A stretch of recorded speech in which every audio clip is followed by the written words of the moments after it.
Bem-vindas e bem-vindos ao Papo do Especialista. Agora a gente vai conversar um pouquinho sobre economia internacional.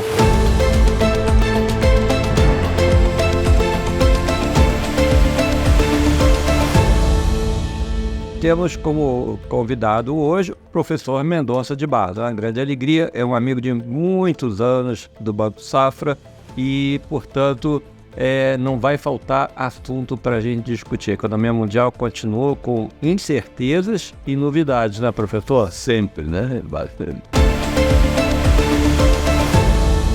Professor Mendonça de Barros, por onde que o senhor ia gostar de começar a conversa? Pelos Estados Unidos, pela China? Apesar de todas as dificuldades, eu acho que do ponto de vista do Brasil, o cenário internacional é bem razoável. Continua favorável, né? Continua Nos últimos 4 anos tem sido favorável para a gente. Do nosso ponto de vista aqui, é o mais importante em que pese todas essas dificuldades. Eu acho que vale começar pelos Estados Unidos, porque não só a maior economia, como é aquela na qual o Banco Central está mais perto de considerar o seu trabalho feito, né? A inflação começou realmente a ceder. É uma economia muito flexível, especialmente flexível, mas o mercado de trabalho está mais calmo, o mercado imobiliário tem apresentado quase todos os sinais na direção de uma desaceleração, o receio de uma crise bancária completa está ultrapassado, tem problemas de precificação de ativos, etc. E tudo indica que, dando o devido tempo, a inflação caminha para o seu normal. Há um consenso hoje que aquele receio de haver um novo normal da inflação, digamos 4% ou coisa assim, isso ficou ultrapassado. Então está próximo mesmo, é uma questão agora de critério do Comitê de Política Monetária, se ele vai dar mais 0,25%, que parece que inevitavelmente virá, ou se mais uma segunda rodada. Mas aí fica naquela situação de... independente dos dados, né? Os dados é que vão dizer. Eu só chamaria atenção e vai na direção, meu ponto de vista, no cenário razoável, é que não é fora de propósito uma aterrissagem suave na economia americana. Ou seja, mesmo que haja uma certa desaceleração, não é uma recessão completa. E isso, se acontecer, é a glória do Banco Central, né? Eu acho que tem uma boa chance disso aí acontecer. Então, nesse sentido, a gente pode esperar, olhando o ano que vem, né, um estímulo maior ao crescimento para os americanos e, por consequência, para o mundo como um todo. É interessante, né? Porque ali eu acho que entram vários fatores. Como o senhor falou, flexibilidade da economia. A inovação, né? Quer dizer, também parte da adaptação da economia são novas tecnologias que vão chegando, mesmo para enfrentar a maior dificuldade que tem ali, que é do mercado de trabalho ainda apertado, né? Mas as demandas de trabalho vão aos poucos se mudando aí com as possibilidades tecnológicas. E também o próprio governo, né? Quer dizer, apesar de ter uma série de planos, não é dizer que seja assim, um governo extremamente austero, mas, na verdade, quando você compara, por exemplo, o próprio déficit público, etc., ele voltou ao nível pré-pandemia e descontado a inflação acumulada desde lá, na verdade, talvez o déficit público, digamos, com proporção do PIB, está menor hoje do que estava antes da pandemia. Então, a ajuda, junto com alguma acomodação do mercado financeiro, isso tudo ajuda o trabalho do Banco Central. Isso. E no mercado de trabalho ainda ainda é apertado, porque nem toda a mão de obra que se aposentou, o pessoal entre 50 e 65 anos, vai voltar, mas a imigração deu uma respirada, né? Então isso também aumenta um pouquinho a oferta, e as empresas estão mudando o jeito de trabalhar. Então, acho que a sua perspectiva aí de, eventualmente, você conseguir convergir a inflação, lá o horizonte para convergir para a meta é um pouquinho mais longo que aqui, né? Lá ele prometeu para quando? Para 25, né? Mais para 25, Mais pra né? 25, Não 24, mas em 25. Mais para 25. E alguma coisa perto de 2, né? Isso, exato. E agora, é interessante que relativamente a alguns meses, finalmente o mercado está se convencendo que ele não vai cortar os juros imediatamente, né? Isso. Se ele ainda vai dar lá aquela 25, que eu acho que é mais para dar satisfação do que realmente ter um grande efeito na economia, vamos descobrir. Mas certamente o mercado está começando a ver que aquela ideia que ele ia subir até julho e depois daí um mês ele cairia, não faz sentido. Tomando emprestado talvez a expressão aqui do Banco Central brasileiro, você ter um pouquinho de paciência, né? E o senhor tem uma ideia de quando poderia ser o começo da queda de juros nos Estados Unidos? Talvez um pouco entrada no ano que vem, né? Lá pela primavera, daqui a uns 10, 12 meses. Sempre dependendo dos dados e tudo mais. Porque isso pode adicionar também, Joaquim, uma coisa interessante, né, que é possível que a tecnologia dê um novo avanço na questão da inteligência artificial, etc. Isso também ajuda, inclusive, a superar a escassez de mão de obra qualificada, que é o grande problema que eles têm lá. Então, eu esperaria essa convergência lenta. De qualquer forma, quando o mercado, enfim, os agentes convencerem que está feito o serviço da alta, as coisas ficam muito mais tranquilas, uma boa parte da incerteza desaparece. Claro que todo mundo quer saber qual é a hora de comprar, né? Sim. Então, mas isso é regra, isso é do jogo, não vai demorar um pouquinho. Mas eu tenho a impressão que nós caminhamos para abrir o ano que vem com uma perspectiva muito mais animadora. Porque assim, até falou bem, né, professor? Assim, para o investidor é um tempo, é uma dinâmica. Para a população, para o trabalhador, para o consumidor é um pouquinho diferente. Aí, em geral, duas coisas acontecem, né? Que tem a ver com as expectativas e um pouco da acomodação. Uma, quando a inflação começa a cair, acaba, um tempo relativamente curto, começa a influenciar também as negociações salariais. Quer dizer, quando ela cai de 7 já para 4, uma coisa, vai daqui a pouco começar a esfriar aí os reajustes, etc. Uma coisa que a gente até já está vendo aqui no Brasil. E também as próprias pesquisas, né? Porque tipicamente tem uma alta correlação entre, você faz lá uma enquete, pergunta para o homem da rua, o que acha que a inflação daqui a 5 anos? Ela é altamente influenciada pela inflação que ele está sentindo nos últimos meses. Na hora que aquilo já começa a cair, ele está vendo que está convergindo, na hora que passar abaixo de 4, quando for perguntar, ele já vai ter uma outra perspectiva de como é isso ajuda todo o trabalho de convergência. Né? Isso é um registro importante, né? Eu não tenho dúvida que nós vamos virar o ano com essa expectativa mais favorável, em franco avanço. E a economia vai ser melhor mesmo. Vai, inclusive, seguramente influenciar a própria eleição americana. Seria mais um feito do ponto de vista do... Pois é, inacreditável. Esse presidente norte-americano, o outro chamava de Sleepy Joe, mas na verdade, enquanto ele dorme, vai fazendo uma porção de coisas, né? Vão acontecendo uma porção de coisas, né? Positivas, mas... Inclusive toda a agenda aí de sustentabilidade, sei que o senhor também envolvido nisso. Exatamente. Não, eu acho que sim. E voltando, né? Que essa própria... a questão da descarbonização, isso, quando acalmar um pouquinho a parte macro, a importância disso vai ser maior. Veja que é só um exemplo, eu sei que você conhece muito bem esse setor. As majors de petróleo nos Estados Unidos não investiram em energia alternativa como as europeias já o fazem há muito tempo. Mas descobriram agora realmente uma coisa importante para fazer, que é prender o carbono, né? São as técnicas, desenvolver os projetos e técnicas de sequestrar carbono. E isso vai ser enorme de ouvir. E que ajuda muito, não só na própria sustentabilidade, mas em fazer aumentar investimentos nessa direção, o que tende a máquina para andar um pouco mais rápido. Então, eu acho que tem várias coisas positivas que podem complementar esse quadro, basicamente macroeconômico, que está melhor. Então, pode ser, sim, mostrar uma força na economia americana grande, que, por sua vez, rebate nessa disputa geopolítica, não é?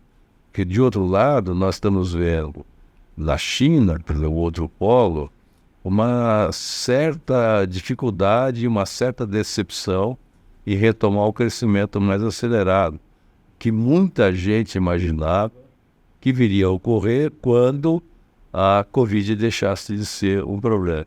E não é isso que nós estamos vendo. Claro que está crescendo. Mas deu uma recuperaçãozinha no consumo, mas as questões mais estruturais do investimento, emendas e exportações, não tem muita solução, né? E tem duas coisas que eu acho que irão começar a atrapalhar a China mais do que se podia imaginar. O primeiro, está num excelente trabalho que o Fundo Monetário fez no seu relatório da primavera, que foi acumular para o mundo como um todo um investimento direto estrangeiro pelas grandes regiões. E uma coisa interessante que a gente vê, isso é 2015 para frente, que com a Covid caiu o investimento em todos os lugares, mas na Ásia caiu mais na China do que nos outros lugares que não a China. Ou seja, tem seguramente ligado a essa disputa geopolítica, uma parte do investimento estrangeiro está feito na Ásia, mas não mais na China. E tem alguma coisa disso. O exemplo disso, que todo mundo conhece, né, é o que fez a Apple. Né? Neste segundo semestre do ano, na temporada de lançamento de toda a linha do iPhone, as linhas da Apple, 25% da produção sairá da Índia. E isso é a primeira vez. Então é uma coisa muito impressionante, porque e do nosso ponto de vista é algo que a gente tem que observar com muito cuidado. Porque o centro do crescimento global vai continuar a ser a Ásia, mas não é mais a China. E à medida em que o investimento vai saindo da China, no seu devido tempo, a exportação chinesa para o resto do mundo vai começar a andar mais devagar, que outros países estarão produzindo. Com certeza. Então, vejo que é um mundo sempre em transformação, com surpresas, né?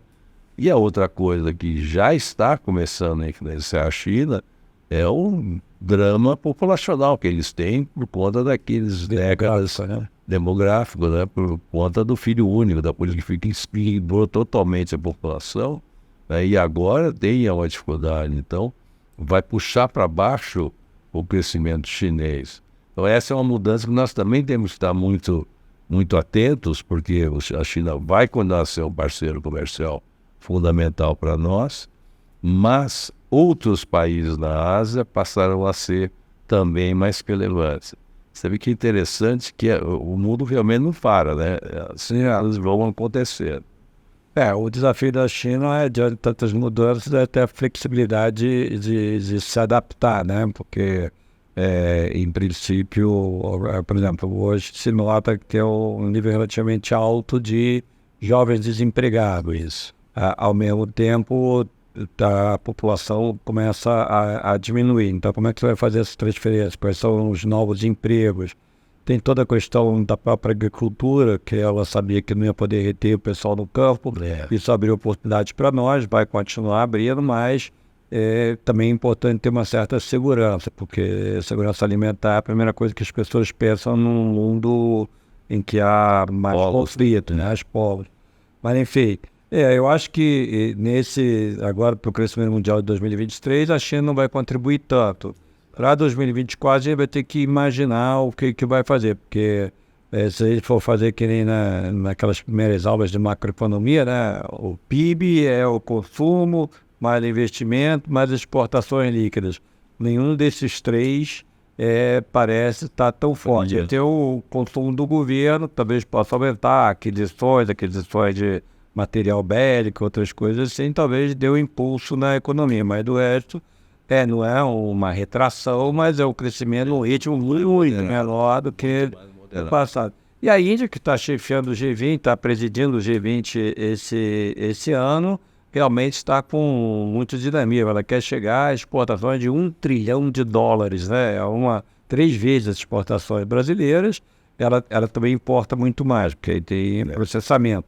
Mas também de muitas coisas, da parte de farmacêutica, química, mesmo maquinária, além de toda a parte de serviços, né, que eles continuam muito forte, prestando serviços de apoio para as empresas. Espalhados pelo mundo. Além de toda a parte de tecnologia de informação. Então, realmente é um novo polo com dinamismo bastante grande. Tiveram lá o presidente Moody, né, teve lá em Washington, foi recebido assim, com toda literalmente. Tapetão. Mais profundo, né? Foi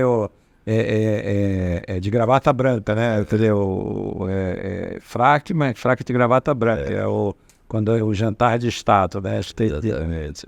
E nisso Europa, como é que ela fica? Olha, a Europa mesmo está sofrendo por duas razões, né? Erros estruturais demora para consertar, que é a dependência da Rússia, uma hipótese que os alemães levantaram, que o melhor de amansar o urso russo seria comprar muito petróleo e gás dele. E deu tudo errado. Deu fantasticamente errado. A Europa foi muito competente em se livrar da dependência russa, está completamente livre a um preço alto. E o que é interessante que mostra uma disciplina social muito impressionante, porque em pleno inverno, as famílias europeias, em média, economizaram mais de 20% de gás natural. No país frio, os países lá em geral somente tem um inverno grande, significa muita coisa. O clima ajudou um pouquinho, não? Um pouquinho, mas mesmo assim, o mais importante foi só ligar o cômodo da casa, a energia durante o dia. Então o quarto fica frio e você fica em torno da cozinha e da sala. E de noite você faz o contrário. Vai um desconforto enorme aí. Então é só a disciplina mesmo, coisa muito interessante. Ao mesmo tempo, as empresas surpreenderam, porque também reduziram o consumo sem fechar uma fábrica. Então tem uma única fábrica fechada. Então demonstrou uma competência, uma flexibilidade grande. Mas continua tendo uma guerra feroz no meio do continente. Que acho que o máximo que pode colocar na mesa é que dificilmente passará desse ano, até por exaustão de ambos os lados. Agora, com esses dias, com essas surpresas enormes lá na Rússia, ninguém sabe exatamente o que vai acontecer, isso faz a Europa passar um preço maior, né? Eles demoraram mais para ir atrás da inflação. A inflação é mais alta, eles são menos flexíveis que os americanos, é a grande diferença. Tiveram um choque de energia ainda maior. No choque de energia maior, o mercado de trabalho é muito mais regulado, é um approach social bem aquecido, o mercado de trabalho está bem aquecido. Exatamente, porque eles passaram bem nesse período. Então eles estão apanhando, né, bastante. E agora, são sociedades ricas, muito avançadas na questão da descarbonização. Sim. Né? Pagam um preço por conta disso, mas num certo sentido eles estão muito mais próximos da agenda do futuro do que outras regiões. Se souberem lidar direitinho com isso, né, eu acho que tem alguma coisa, mas ele é um pouco retardatário nesse cenário que está aí colocado. Mas é isso, eu acho que eles vão ter que aumentar mais o juro, vai demorar mais tempo para começar a reverter a política monetária, mas tem condição de fazer uma coisa razoável. E por conta desse conjunto como um todo, é que, para completar a visão de Brasil, isso daí, né, é que o ano que vem o crescimento deve ser maior, que os juros onde estão um pouco mais baixo em alguns lugares, né? E os preços de commodities cederam um pouco, mas de um modo que para nós, isso é coincidência, não foi planejado, saiu muito bem. Porque nós produzimos muito mais produtos agrícolas, com um preço um pouco menor, mas ainda bom. Logo, a receita de exportações é maior que o ano passado, que gera esse fluxo de dólar e que trouxe o dólar aí para faixa dos 4,80. Então, esse que aí nos ajuda a entender o primeiro trimestre. A safra era boa, a gente sabia, mas a surpresa é que a safra brasileira foi espetacular, que além da quantidade, o clima ajudou, e isso leva a uma injeção de renda que trouxe uma segunda surpresa inesperada, que só a agricultura fez com que todos nós inclusive da MB, passássemos de algo como 1% de projeção de crescimento do PIB esse ano para pelo menos 2%. Ou seja, tem uma surpresa positiva. E aí, encerraria por onde nós começamos. É um cenário internacional sempre surpreendente, difícil, cheio de tensões, etc. Mas tem um conjunto para o Brasil bem razoável, com uma lição que a gente não pode perder nunca. O Brasil tem que aumentar a posição de um player global na área comercial. Não podemos deixar que visões ideológicas estreitas limitem esse tipo de coisa. Esse é um dos nossos grandes ativos, né? E você falou no Modi agora há pouco, se você pensar um pouco no que a Índia está pilotando nesse conjunto de forma extraordinária. Mas não vai ser ruim, não. Acho que vai ser bem claro do nosso ponto de vista do cenário internacional. Hoje só uma boa notícia. Eu acho esse equilíbrio, saber levar uma agenda com bastante clareza, ao mesmo tempo que você não entra em conflito com ninguém, é muito importante para o país. A gente já fez isso, já tem uma experiência em fazer isso, não ter que comprar briga nem de um lado nem do outro. Vou fazer uma última pergunta, e que é o seguinte, uma pergunta um pouco complexa, mas pode ser de interesse de muitas pessoas. Quando a gente olha o valor, por exemplo, do dólar comparado com o euro, né? Então, comparando as duas situações, como o senhor estava falando, os Estados Unidos já o dever de cada meio completo, talvez até já quase preparando para levantar voo o ano que vem. Europa ainda lidando com uma série de problemas, o choque de externo, etc. No entanto, o euro se recuperou. Ele está mais abaixo do nível, vamos dizer, histórico, né? De 1,20, está na casa de 1,10. Tem gente que é a favor, que acha que vai ter um dólar fraco no mundo. Mas, do ponto de vista de recuperação econômica, não necessariamente isso vai acontecer, né? O dólar, ele teve um período de auge, quando estava começando a política monetária, valorizou muito, devolveu um pedaço disso, mas eu acho que o dólar continua e continuará sendo o ganhador nesse conjunto. Ele tem chance de fazer o sonho do soft landing, controlar uma inflação muito difícil, com uma política monetária de qualidade. Segundo, não tem muita dúvida que há um ciclo de aumento de produtividade, quando você soma todas essas coisas crescentes, o que tende a fortalecer a moeda. Terceiro, do ponto de vista populacional, entre os países ricos, a despeito de todo o tratamento ruim e difícil com a imigração, mas é quem mais bem lida com a imigração. É a estrutura de população mais aberta, né? Mais adequada para esse conjunto. Muito obrigado, acho que podemos fazer esse panorama.